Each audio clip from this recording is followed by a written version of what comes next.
Olá, seja bem-vindo a mais um programa Ponto de Vista, o seu espaço para falarmos sobre saúde aqui na TV Assembleia.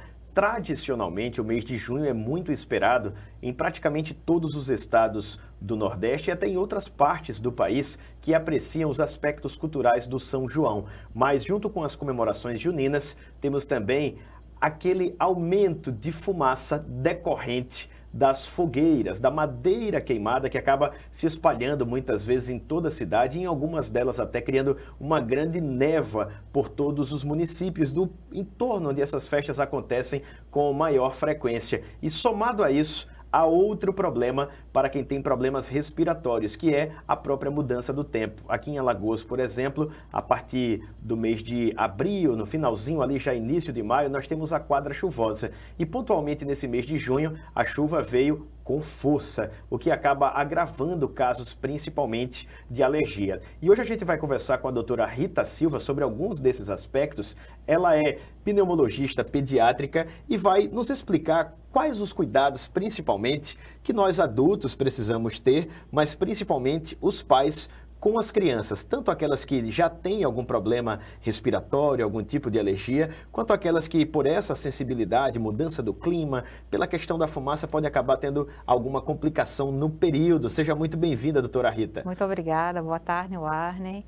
Em relação a esse período do ano que nós estamos passando, né, é o outono, o inverno, as festas juninas, com a fumaça, os fogos de artifício, a gente tem que ter alguns cuidados, porque algumas doenças ocorrem nesse período do ano com uma maior frequência, principalmente naqueles pacientes alérgicos, nos portadores de conjuntivite alérgica, rinite alérgica e asma, principalmente.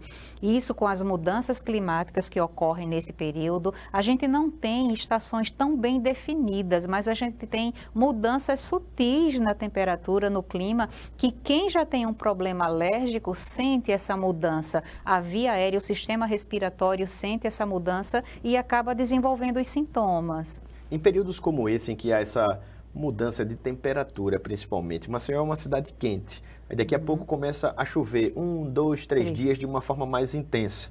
A umidade aumenta e a temperatura diminui um pouquinho. É muito comum a gente que circula em ambientes com aglomerações de pessoas, como um centro, um shopping center, a gente observar pessoas corizando, espirrando, tossindo um pouquinho mais, até mesmo aquelas que, acredito eu, sequer são alérgicas. Isso também é percebido nos consultórios, que há uma procura maior por esse atendimento na época? Sim, com certeza, porque é nesse período que também circulam os vírus respiratórios.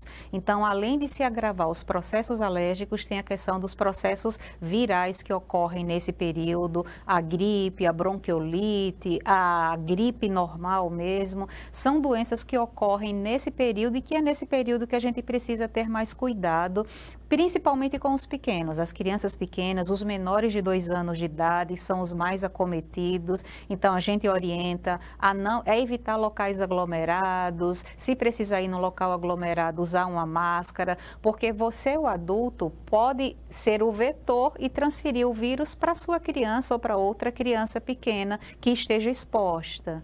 Essa mudança de temperatura, doutora, também contribui de alguma forma para uma baixa da imunidade, que de algum modo pode contribuir também para aumentar essa suscetibilidade de absorção de um vírus e aí sim a complicação provocada por ele? A gente sempre gosta de dizer que um organismo bem nutrido, ele consegue se resolver em alguma inflamação, em alguma infecção, ele tem uma maior facilidade porque ele está bem nutrido. Então é isso que a gente bate na tecla da alimentação saudável nesse período, para você ter um sistema imune mais firme e poder se resolver caso você esteja infectado por um vírus.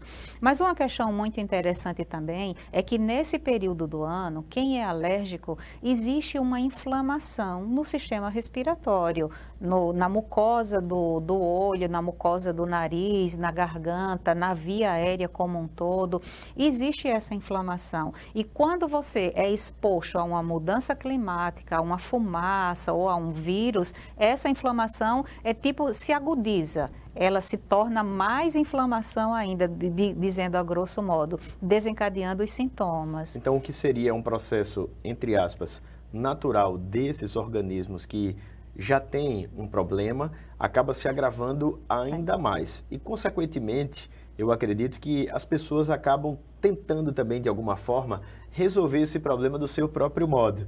Eu vejo muitos comentários de pessoas que utilizam remédios para tentar desobstruir ali a respiração nasal, colocando algumas gotinhas. Aí, algumas dizem que resolve, profissionais da saúde dizem que essa automedicação é muito perigosa.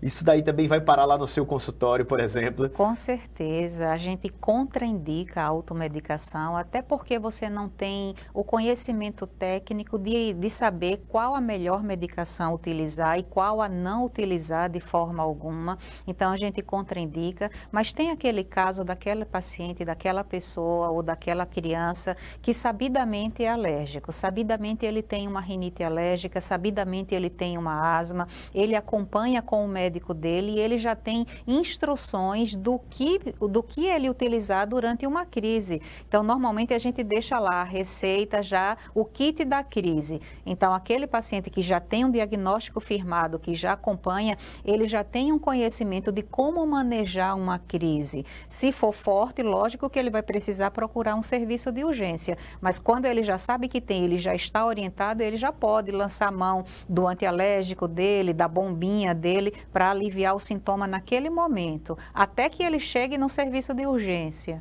E o uso indiscriminado de descongestionantes, de anti-inflamatórios, de alguma forma podem acabar maquiando, falando assim de forma popular, um outro problema mais grave, né? Ele resolve pontualmente naquele momento, mas pode até estar tendo um efeito reverso, fortalecendo um outro problema sem que ele saiba, né? Sem dúvida, assim, a gente não usa anti-inflamatório em gripe, a gente não usa anti-inflamatório em rinite, a gente usa outras medicações e essas medicações, esses descongestionantes nasais, eles não são indicados porque eles podem ter um efeito rebote, ele alivia aquele momento, mas depois você vai voltar com o nariz obstruado e você vai e você vai querer mais medicação ainda. Então, assim, existe uma gama de peculiaridades nesse sentido que a gente contraindica ou a gente indica determinada medicação. E quais os problemas, doutora, mais comuns nessa época, tanto para crianças quanto para adultos? O problema maior realmente são as mudanças climáticas e nesse período do ano as festas juninas. Nós somos nordestinos, temos a cultura de celebrar as festas juninas, isso é muito bom. A gente não contraindica que você celebre a festa junina, mas a gente indica que você tenha alguns cuidados. Evite fumaça, evite soltar fogos de artifício, até por uma questão de segurança, porque assim, os fogos, alguns são vendidos como inofensivos e muitas vezes eles não são tão inofensivos dessa forma.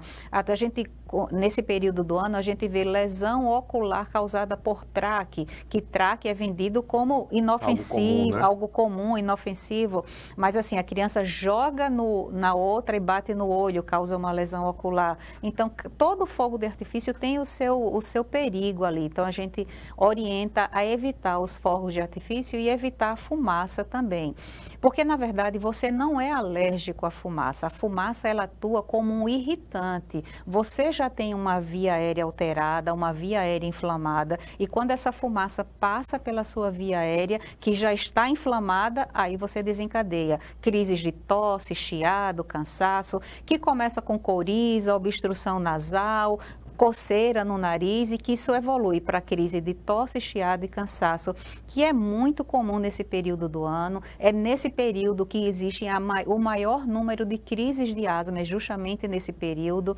Então, nesse período, a gente procura deixar o paciente medicado, a gente evita que ele fique sem medicação nesse período, porque as crises são mais frequentes. E a própria fumaça contribui para a obstrução do aparelho respiratório e pode levar até a casos de internações, né? Eu, por exemplo, uma vez trabalhando numa cobertura jornalística, acabei ficando muito exposto ali a uma situação desse tipo e acabou que lá pelas tantas da noite acabei precisando de um atendimento médico de urgência, precisei ficar inclusive hospitalizado.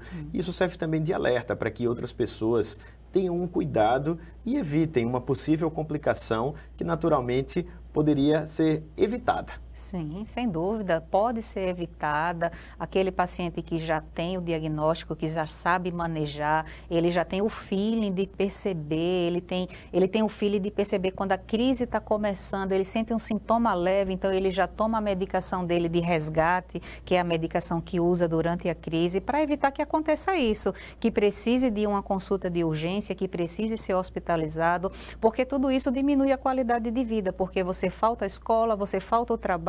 Quando é criança, o pai ou a mãe perde trabalho para cuidar da criança, a criança perde a escola, então isso diminui a qualidade de vida de uma forma ou de um todo. Então a gente orienta a ficar atento a aquele sabidamente alérgico. Aquele que ainda não sabe que tem a doença, pode desencadear a doença, a primeira crise nesse período do ano. E sem saber fica uma situação ainda pior, né? Sim, sem dúvida, fica pior a situação porque você não sabe que você tem aquela doença, é a primeira crise que você tem, então fatalmente você vai precisar de um serviço de urgência, possivelmente de uma hospitalização também. E nessa época é muito comum, eu pelo menos tive contato com colegas recentemente, mais de um que disse, olha, estou meio gripado, olha, eu gripei e não vou poder estar presente, não estarei naquele momento porque estou com sintomas de gripe aqui, febre, dor no corpo e corizando muito. Nessa época, é fato que os casos de gripe aumentam, mas toda gripe é igual, provocada por um mesmo vírus, todas elas são oriundas de uma contaminação por vírus. Nesse período, algumas doenças são confundidas com gripe, como a rinite alérgica, porque qual é o sintoma da rinite alérgica? Coriza, obstrução nasal, coceira no nariz, eventualmente tem uma tosse associado. Então, você tende a dizer que está gripado e, às vezes, você está numa crise de rinite alérgica. Mas a gripe, normalmente, são esses sintomas, obstrução nasal, coriza, dor de garganta, febre, pode ter uma febre baixa. O resfriado comum é uma coisa mais leve, ele não tem febre associada. A gripe em si já tem febre, dor no corpo, dor muscular, pode dar dor nas articulações. Então, a gripe é um quadro, digamos assim, um pouco mais intenso. Os sintomas são mais intensos na gripe do que no resfriado ou numa crise de rinite alérgica. Mas tudo isso é muito confundido porque os sintomas se parecem muito. Então, muita gente, a gente vê muito no consultório, a mãe dizia assim, o meu filho vive gripado. Quando a gente vai fazer a história clínica, vai detalhar os sinais e sintomas, a gente vê que ele tem uma rinite alérgica e não vive gripado. Ele vive numa crise de rinite, na verdade. E ite, muita gente diz assim, eu estou cheio de ite nesse período, né? Que o finalzinho dessa palavra, né, esse sufixo aí indica inflamação. Mas há uma diferença entre rinite e sinusite, que nem sempre é conhecida ou muitas vezes até discernida mesmo, até pelo próprio paciente, por algumas similaridades, né? Quais as principais diferenças entre esses processos inflamatórios aí, respiratórios também? O sufixo ite indica inflamação, sem dúvida, e entre rinite e sinusite, é tudo muito na via aérea superior, aqui ligado ao roxo, né? Mas a sinusite é uma inflamação que ocorre nos seios da face. O que são os seios da face? São cavernas que a gente tem nesses ossos da face. No osso tem cavernas e a sinusite ocorre quando há o acúmulo de secreção nessas cavernas. Então, essa é a sinusite. A rinite, que também é no nariz, na via aérea superior, que é, como eu falei, espirro, coriza, coceira no nariz, que incomoda bastante. A sinusite já é um tratamento diferente, a gente já usa antibiótico para sinusite, a rinite a gente já usa antialérgico, já muda um pouco, mas são sintomas que ocorrem tudo numa região muito próxima, o que confunde o diagnóstico, confunde bastante, até mesmo para a gente. Às vezes não é tão claro que é uma sinusite, que é uma crise de rinite, às vezes as coisas se confundem um pouco. E daí a importância, né, dessa ida ao profissional, ao médico, para poder identificar de fato o que é e não acabar tentando tratar um com a medicação da outra ou vice-versa. Agora, obrigatoriamente, quem tem rinite tem sinusite, sinusite tem rinite ou não? Ocorre muito, a sinusite normalmente ela é uma complicação ou de uma rinite, ou de uma gripe, ou de um resfriado. Quando a gente está numa crise de rinite, a gente acumula secreção na via aérea. Quando a gente está com um resfriado, a gente também acumula, e a gripe é a mesma coisa. Então, normalmente a sinusite é uma complicação de uma dessas três doenças, que podem ocorrer simultaneamente.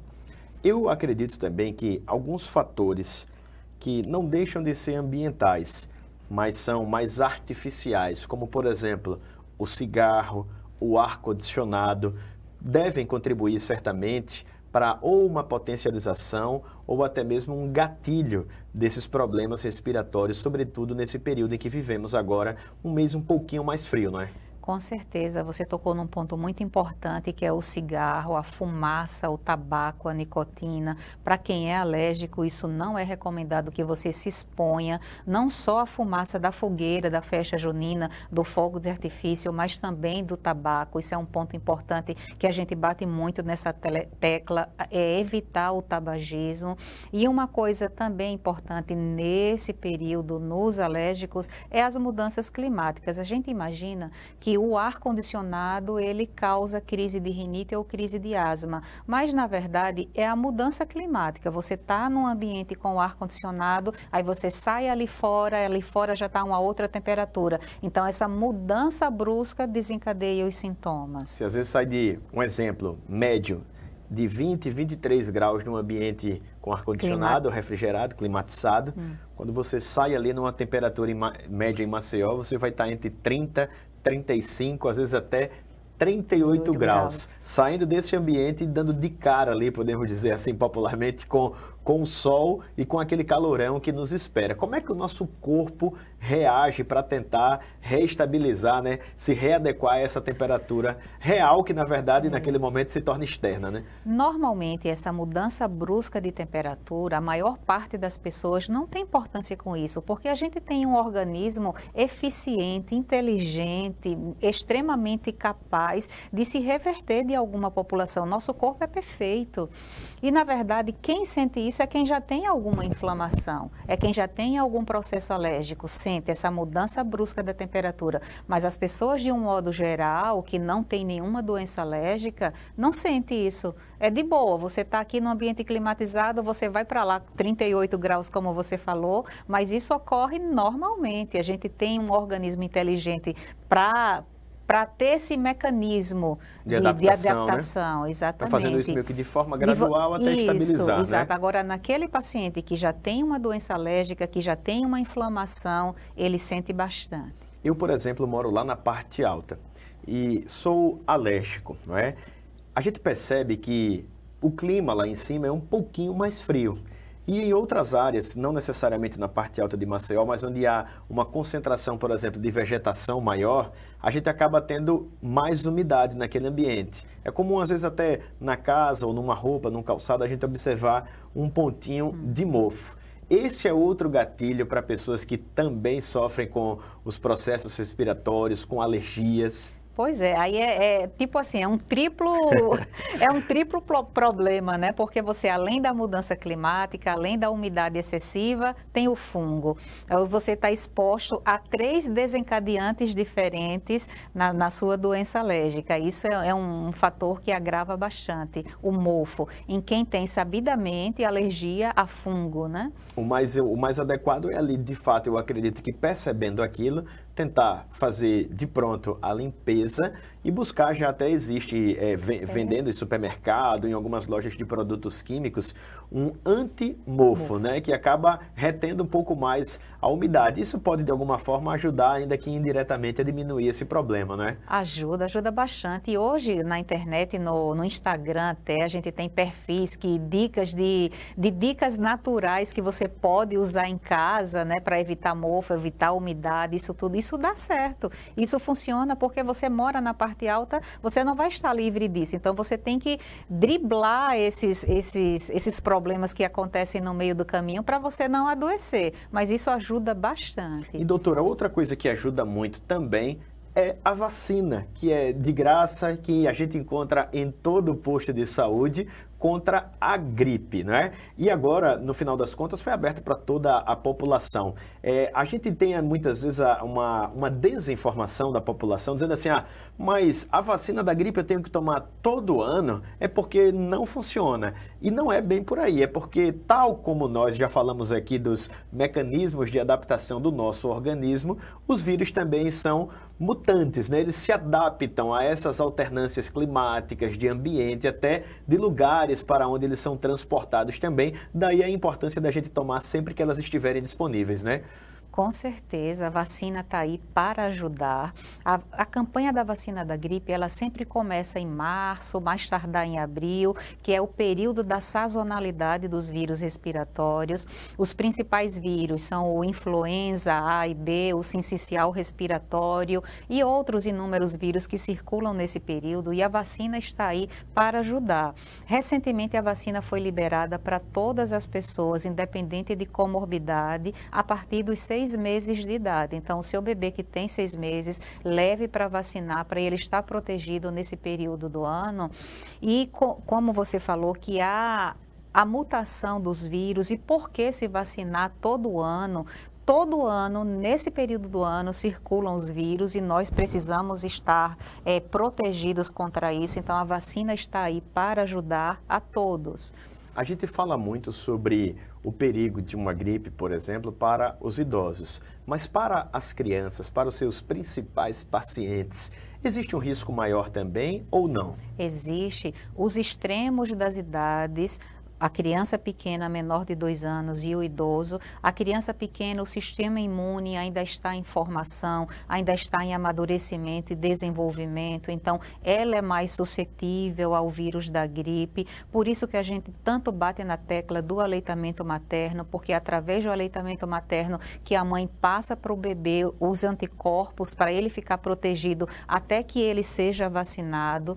Então, nesse período, nesse extremo da idade de pequenininho, o sistema imune está em formação e amadurecimento. No idoso é aquele sistema imune que já está senil, que já está idoso, que já tem alguns comprometimentos. Então, são polos da idade que são muito sensíveis e que precisam. Por isso que a vacina, originalmente, ela foi liberada para crianças menores de 5 anos, para pessoas com comorbidades e para idosos, porque são os polos que requerem maior preocupação. E, infelizmente, além dos agravos decorrentes da própria enfermidade, da própria gripe, a gente precisa reforçar que o vírus também pode matar, que uma gripe pode levar à morte. Pode levar à morte, porque ela pode complicar de outras formas. E você pode fazer, eu posso entrar em contato com o vírus da gripe, eu posso fazer uma forma leve da doença, mas eu posso transmitir o vírus para outra pessoa e essa pessoa fazer uma forma grave. Nas crianças pequenas, a gente tem a bronquiolite viral aguda, que a gripe normalmente ela ocasiona mais sintomas de via aérea superior, nariz, garganta, fica tudo aqui muito retido na face, e quando o vírus atinge a via aérea inferior, que é os pulmões, os brônquios, os bronquíolos, isso requer um pouco mais de atenção, que é a bronquiolite viral aguda, que é quando você faz uma forma grave da gripe. Da mesma forma no idoso. O idoso pode entrar em contato com o vírus da gripe e esse vírus ir para a via aérea inferior, causando pneumonia, que é uma coisa muito comum em mortes de idosos por pneumonia. É importante destacar também que tomar a vacina não significa que eu não vou pegar o vírus, que eu não vou gripar, mas que ela contribui de forma direta e muito eficaz, inclusive, para minimizar as complicações, para mitigar os efeitos negativos desse processo, não é? O objetivo é você se vacinar e você não adquirir a doença, mas não é assim, não significa que você não se vacinou, que você se vacinou e você não vai gripar, mas você pode fazer uma forma leve da doença. Você pode pegar não a gripe, mas um resfriado. Você vacinado, o seu organismo já produziu anticorpos contra aquele vírus, então ele vai conseguir se resolver de uma forma melhor. Já tem anticorpos para isso. Há pouco eu conversava com a senhora antes de iniciar essa entrevista e comentava que, principalmente durante a infância, sofri muito com a questão das alergias. Hoje, existem tratamentos mais eficazes que podem assegurar, por exemplo, uma cura de determinadas sensibilidades, de determinadas reações? Como é que está hoje esse panorama dos cuidados com pessoas alérgicas, com crianças com problemas respiratórios? Hoje em dia as propostas terapêuticas estão bem melhores, a gente consegue manter o paciente com uma boa qualidade de vida, ele pode praticar esporte, ele pode fazer a profissão que ele quiser, sem nenhuma limitação na vida dele. A gente tem tratamentos mais modernos, a imunoterapia, o tratamento da asma, que agora é com medicações tópicas, que muita gente tem preconceito com bombinha, mas a bombinha está aí para ajudar, é uma medicação que vai diretamente para a via respiratória, não vai para a corrente sanguínea, diminui os efeitos colaterais. Então, a gente tem tratamentos modernos que são mais eficazes e que têm menos efeitos colaterais, produzindo com isso uma melhor qualidade de vida para aquele paciente. E a questão do desenvolvimento de uma possível alergia tem uma influência genética, fatores ambientais, como o próprio ambiente onde a criança nasce, onde ela mora, também contribuem? Olha, a alergia, ela é herdada geneticamente, então não é o ambiente que torna você alérgico. O ambiente, o fator ambiental, ele desencadeia uma crise de uma pessoa que já tem a alergia. Então, a alergia é herdada geneticamente e o ambiente contribui para desencadear os sintomas. Quando isso é identificado na criança, eu acredito que o tratamento se torna muito mais fácil e talvez também mais eficaz. Tudo certo nessa lógica aí ou não? Às vezes nem tanto. Algumas crianças são rebeldes para tomar medicação, para usar medicação no nariz, para tomar a medicação por boca. Algumas crianças são meio rebeldes nesse sentido e alguns pais têm mais dificuldade, né, de lidar com isso. Então, nem sempre é mais fácil. Já vem o adolescente que não quer tomar medicação, que esquece de tomar medicação. Então, cada faixa etária tem a sua dificuldade, na verdade. Na minha, por exemplo, de jovem senhor, né? De adulto. Existe uma possibilidade de sucesso para se obter, por exemplo, uma cura de uma alergia, ou já não se fala nisso a depender do caso, mas de um controle, de uma mitigação de efeitos? Na verdade, cura é um pouco mais difícil. Existem algumas alergias que podem ser revertidas, são poucas, porque normalmente uma vez alérgico, você é alérgico. Agora, uma coisa que a gente diz é você ter a disciplina, é você saber que você tem aquela doença, você saber que você precisa controlar aquela doença para que você tenha uma boa qualidade de vida e você ser disciplinado no uso da medicação quando precisa ser utilizada. Isso é o dado mais importante, é você conhecer a sua doença, é você saber que você precisa controlá-la e você ter a disciplina de controlá-la e para ter uma melhor qualidade de vida.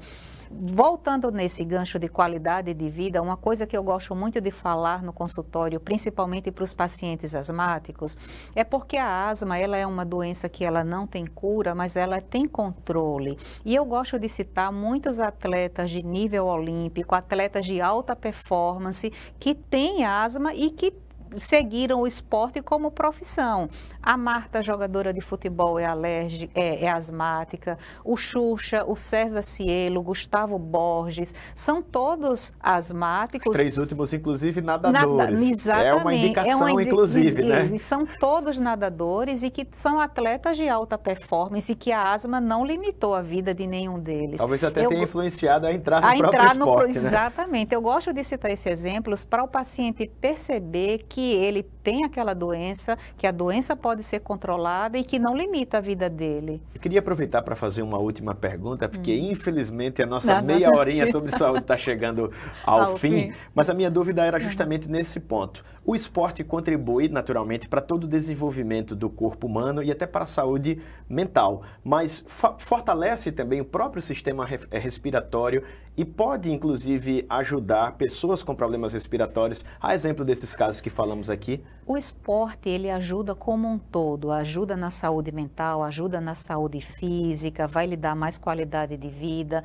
mas ele não tem a função de curar um processo alérgico à asma. Você pode ter asma, você pode fazer atividade física, ela vai melhorar a sua qualidade de vida, mas ela não cura a asma. Tanto que esses nadadores que eu citei, eles são atletas de nível olímpico de alta performance, mas continuam sendo asmáticos, mesmo fazendo natação. É um mito que natação cura a asma. Natação é um esporte excelente, mas ele não cura a doença. Por enquanto, a asma ainda não tem cura. Doutor, eu vou facultar esse último momento aqui para que a senhora possa dar um recado ou fazer um convite, passar o seu Instagram, já que citou aí algumas dicas para a nossa audiência. E caso deseje, pode falar até direto com eles aqui nessa câmera. O que eu oriento a todo mundo nesse período do ano que nós estamos vivendo, que é o outono, o inverno, as festas juninas, a fogueira, os fogos de artifício, é você ter a disciplina de evitar os fogos de artifício, evitar a fumaça para você não inalar e não desencadear sintoma. Muito importante também é nesse período do ano você se vacinar contra a gripe, porque você protege a si e protege aos outros também, para que todos tenham uma boa qualidade de vida. Doutora Rita, foi um prazer bater um papinho com a senhora, que para quem está nos acompanhando agora já do meio para frente, é uma pneumologista que tem esse atendimento direcionado e especializado para crianças, é uma pneumopediatra. Ficam aqui todo esse pacote de orientações, né, para pessoas que, como eu, sofrem com algum processo alérgico, evitar esse problema, evitar complicações. E eu aproveito aqui até para fazer um apelo, já que nessa época é tão comum a gente soltar fogos de artifício, busca aqueles que não têm som. Você vai ajudar as pessoas que têm transtorno do espectro autista, que a gente chama popularmente pela sigla TEA. Para você que também cria algum cachorro, um gatinho, vai evitar que os animais fiquem assustados. Alguns até morrem nessa época por causa do barulho. E dá para curtir sim a sua festa, comemorar o seu São João, sem tocar fogo na madeira, né? Sem fazer a fumaça da fogueira, que complica tanto a vida das pessoas que sofrem com problemas respiratórios, provocando não só a doença, mas até casos de internação, como nós falamos aqui. Dá para aproveitar sem incomodar o restante da população e todo mundo vai ficar feliz nesse período. Eu agradeço pela sua companhia, pela sua audiência e, se Deus quiser, em breve estaremos aqui de volta falando, claro, sobre saúde. Até a próxima!